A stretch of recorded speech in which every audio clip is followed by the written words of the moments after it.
Good morning. My name is Bob Hild, and I'm going to share with you this morning a leadership story entitled Annoying Father, Happy Customer, Happy Till. For the first 2 years of my life, I lived in a bassinet in the back of a restaurant. My father, you see, only had a high school education, and he had to drop out of college in order to support his growing family. From those humble beginnings, my father went on to be part of the management team of one of the largest publicly traded restaurant chains in the world.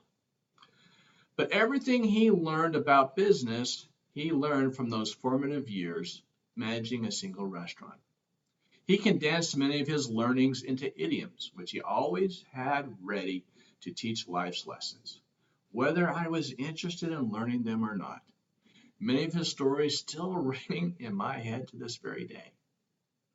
Recently, one of my senior leaders came to me with a mistake that would cost our firm $180,000. However, there was a catch-all phrase in the contract that might enable us to recover our error. However, the client's attorney had made it very clear he would fight it.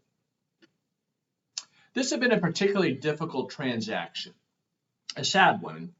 One of two brothers had passed away suddenly, and a war had broken out between family members, as there is no will or estate plan. Despite the warring factions, our firm had pulled off a miracle, finding a buyer willing to pay 20% over market value for the company. Now, all the parties were extremely grateful and were celebrating the success of the transaction. A legal battle over fees, however, might just tarnish what was a successful transaction. But $180,000 is a lot of money to leave on the table.